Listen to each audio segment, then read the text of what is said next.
Have you ever received this message while you're exporting a song from Studio Pro? In this quick tip tutorial, we're going to take a look at 3 different ways that we can go about preventing or fixing clipping when we're exporting a song. And let's go ahead and play our song back and take a look at the main bus here.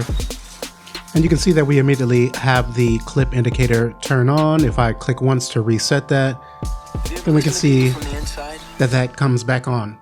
And this is actually a clip counter. It doesn't have to do with level, but rather how many times you are clipping. So this is actually not too bad. Now, one quick and dirty way that we can go about getting rid of this clipping if we have a basic song such as this with not too many channels.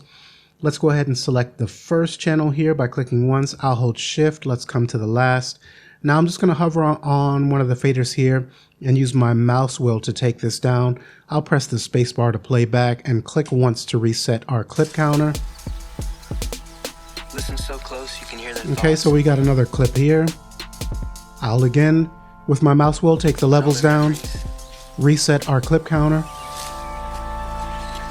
Hear them think from places that they don't even know they think from. Okay, so I think you get the idea. We can just, while these are highlighted, use our mouse wheel to hover and take the faders down just a little bit until we see the clipping go away. Now again, this is somewhat of a quick and dirty method because generally speaking, we want to keep our faders near the top of our channels. But again, if you have a super simple song and you just need to get rid of a little bit of clipping, this is one way that you can use. Now let's go ahead and undo those changes and put our faders back up to where they were. Let's click once to select our first channel and play back just to be sure our clipping is back again, and we can see that it is. Okay, so now the next quick method that we can use is to come to the insert section on our main bus, click on the plus, and I'm going to type in LIM for our limiter. Then while that's highlighted, I'll press enter. Now we can see that a limiter has been added to the insert section of our main bus.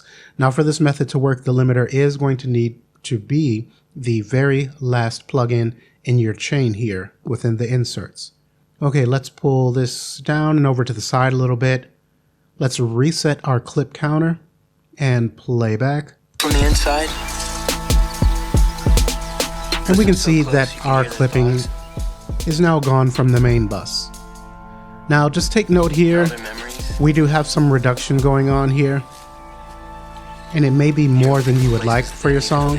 So I'm going to take the threshold up a little bit here, just to show we can kind of reduce some of that reduction by using this. If the gain were up, then we could also reduce the gain to help too much reduction and flattening of our dynamics.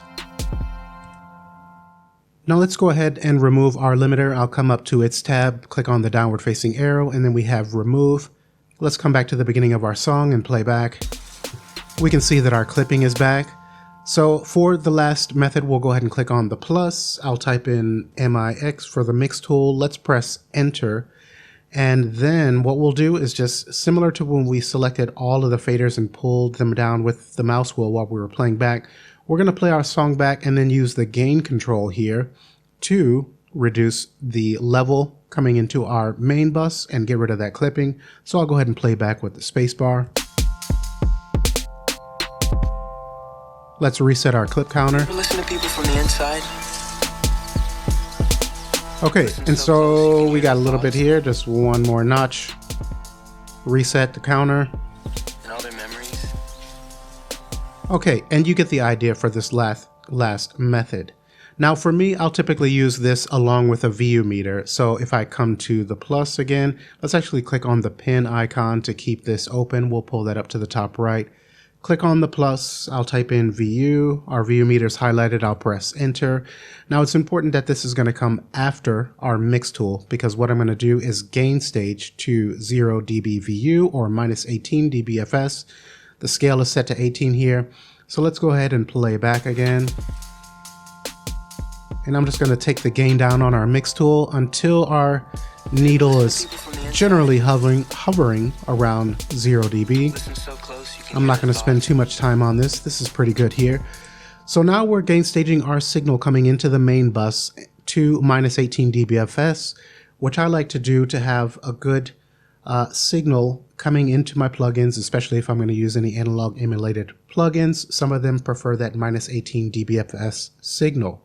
Okay, so this has been 3 different ways that we can go about getting rid of or fixing clipping that we may have in our songs. I'd also recommend gain staging your mix before you even begin, and that can help to reduce clipping on your master channel as well. If you'd like to learn more information about gain staging, you can check out the link up above. And also know that if you would like to speed up your learning curve or learn mixing in Studio Pro, I do provide web training over Zoom that's done directly with me, and you can find out more information about that service by checking out the pinned comment below or the description area of this video. Otherwise, I hope to see you in day 2's quick tip tutorial for our 31 days and 31 tips for Studio Pro. Thanks for watching.